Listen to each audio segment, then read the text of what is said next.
Good morning guys. Let's start today with tying up a few loose ends. First order of business, big shout out to Riley. So Riley is 6 years old and her mother says that she's so jacked about watching my videos and Hannah's videos. She gets so excited when the notifications pop up on her phone. So thanks so much Riley for watching the videos. And think about this. A 6-year-old is watching this type of information about do-it-yourself kind of off-grid homestead stuff versus, you know, playing video games, or like, for example, like a lot of kids, you know, they're playing Grand Theft Auto or Battlefield. Like, think about the difference of how that's going to be conditioning their mind as they grow up. So kudos to you for letting them watch our videos. I'm glad that Riley enjoys them. Next thing, I've got a few things in the mail here. So I got a set of strippers. Now, I did read the note that came along with it. I unfortunately already threw it out. But you said in the video, or you said in the note that you didn't like the strippers that I had, and that's why you sent me these ones. But the strippers that I have are like my favorite strippers, and they're the ones that I used when I was an electrician. So I'll definitely use these as a backup, or if somebody else, like a friend or something like that in the area, needs a set of strippers, I can give them these. Then somebody also sent us this book, How to Grow More Vegetables. Thank you very much for the book. Thank you.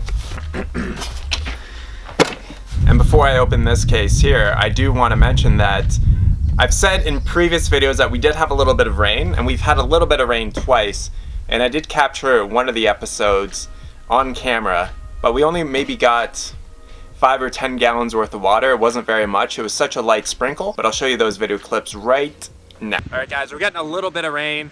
It's really not that much. It's actually just kind of stopped, but there's water going into the tank here from the rain roof. Let's check it out.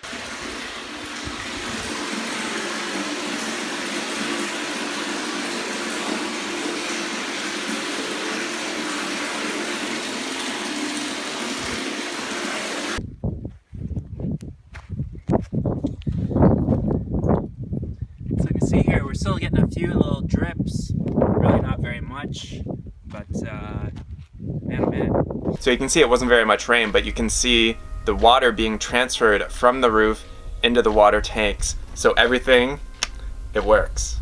All right, let's open up this guy here. So we got some pipe.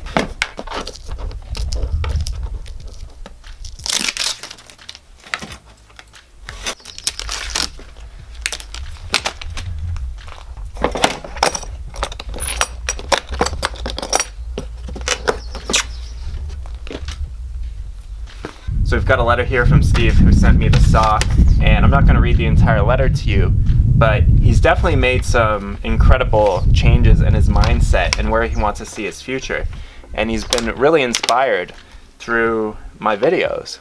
And so he's really downsizing his life. He said that he had like 3 or 4 saws, and so he sent me one of his extra saws. So now what I have is I actually have a cordless saw. How cool is that? Thanks so much, Steve. I absolutely love it. And what I really like about it is that it's used and you just wanted to give it to me because it was used and you no longer needed it anymore. And I really, really appreciate that. That's just awesome. A lot of you have asked about why I wear these, and it's purely just because of the sun. So when I was cycle touring through Southeast Asia and Australia, you learn very quickly, and especially when I was building the tiny house, how brutal the sun can be. So I always promote covering your skin before using sunscreen, just because I just think it's better to do it like this. And I'm just not a big fan of putting chemicals and lotions all over my skin. So I always prefer coverage before sunscreen. So that's why you see me wear those ridiculous hats as well. Just to protect obviously my face, my ears, and my neck from just getting burnt to a crisp. And that ties into what we're going to be working on today. The sun's starting to get hot. We're definitely gravitating more towards summer. It's getting up into the low 90s as a high for the day, it's so comfortable out here. It's so nice to be working outside. But with especially the newly planted trees, they need some shade. We're having some issues with the avocado tree and the caracara they seem to be getting a little bit too much sun, a little bit burnt. So we're going to be building some small shade structures for the newly planted trees, so even the ones that are in this basin here as well. So the jujube tree, the fig tree, and then the other 5 trees that are in the overflow, or in the gray water basin. And then what I'm also going to do, this is kind of the main project that I'm going to be working on, is we're going to be building some shade structures over the raised bed and the potato patch. So I've just kind of noticed that some of the stuff in here, it's already starting to go to seed, some of the plants, and I think Hannah mentioned that it might be because they're getting too much sun. So what we're going to do is we're going to provide some more shade and some relief for these, for the garden beds, and also for the potato patch there. I think they'll do a lot better out here. The plants might just be getting too hot and getting too much sun, and yeah, so that's what we're going to be working on today. I think this is going to take me at least 2 or 3 days to finish it off. I went to Home Depot yesterday and got all the materials that I believe I need. So I just watched a YouTube video on somebody else making a shade structure. They just used some 1 7/8 inch fence posts, and then they used some just basically a 2x4 structure, just kind of a simple 2x4 framing over top, and then just attaching the shade cloth to the framing. So I'm going to get the shade cloth on Friday. Today is Wednesday, so we'll just get everything done and ready, so when Friday comes around we can just attach the shade cloth and then we're all good to go. Alright, so what I've got here for materials, so what are these, 1x2 furring strips? Yeah, so these are 1x2 furring strips, and what I'm going to do is I'm just going to cut an angle on the end, and we're going to use these as stakes, and these are going to be used for the fruit trees. So you can just grab a whole bundle of these at Home Depot or Lowe's or wherever. And the shade structures that we're going to be doing for the fruit trees, those are just going to be temporary. Typically you just want to, obviously because they're new trees, they're newly planted, so giving them shade for probably at least a year, just so that they can really establish themselves, is definitely recommended. And then the post that we're going to use for the framing structure is, I just got, like I said, some of these fence posts here. So they're 8 feet tall, and what I think I can do, because our soil is so sandy and it's so soft, is instead of digging a hole and then pouring concrete in it and then setting the post, I think if I get on my ladder or on the front bucket of the tractor, I can just hammer these in with a sledgehammer. So I'll just put a little piece of wood on top, so I'm just not bending the crap out of the post, and just pound them into place. I think that might work. So I'm gonna try that out. And if it doesn't work, then no worries. I got a bunch of bags of concrete here, and we'll just set them how people normally set posts. But I think I can pound them in. We'll try it out. So I also got some lumber here. They're all 2x4s. Got some 10 footers, some 12 footers, and some 14 footers. And that was I just took some quick measurements of how big it has to be. And what I think I'm gonna do with this, just to match how we've been treating the wood on everything else, so the awning, the siding, and all that kind of stuff, is we're gonna do the Shoshugiban on this. My flame torch, doesn't seem to be working as well as it used to. I think I just have to tinker with it a little bit. We'll get these torched up, and then we can get them into place, and then they'll look really nice.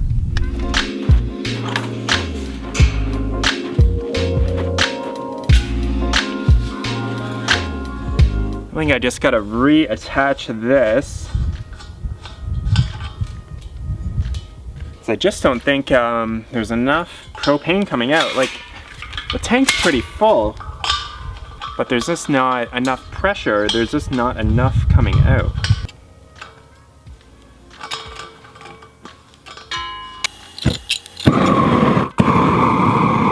Oh yeah! All right, we're in business.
All right, so we've got all the pieces Shoshugiban and stained.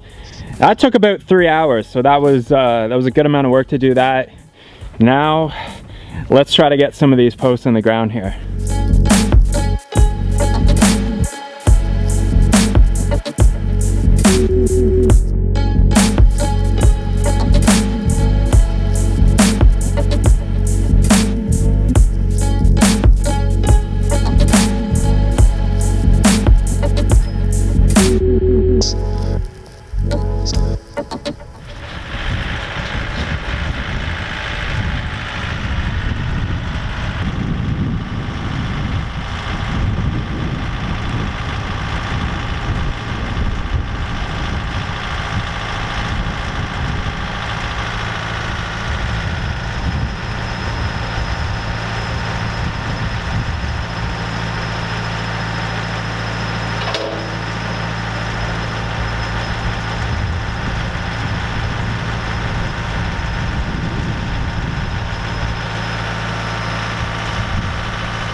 So yeah, you totally F up the top, but what you can do is just cut it off and then you're good to go.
Alright guys, so we got the 4 posts done in the potato patch here. I'm surprised at how sturdy these things actually are. Just given they're about 2.5 feet deep or so down. We have the 4 done for the raised beds here. Beautiful. Alright guys, so we got the 4 posts done, we got all the Shoshugiban done. That was really what took the majority of the day. It took 3, almost even 4 hours I'd say, just to do all that stuff. So we got the 8 posts in. The last one, how I got that in because I couldn't get the tractor around there, is I just set up the ladder and just pounded it in. I could have actually used a ladder for all of them. I just originally thought maybe it wouldn't be as stable, but it definitely was today. When I was recording the video today and thinking about pounding these in, I had an image of me for the thumbnail in the bucket of the tractor just pounding it down. So I'm just like, all right, I got to do it for at least 1. But I did it for 7 of them. Awesome guys, thanks so much for watching. So like I said, I'm gonna go get the shade fabric in a few days and I'll record a video with Jake talking about gardening, and then I'll come back maybe Saturday or Sunday. I'll finish off this, get the shade cloth up, mainly get the shade cloth for the fruit trees, get those going, and then we'll all be good. Awesome. Thanks so much for watching, guys. Catch you on the next video. Talk to you soon.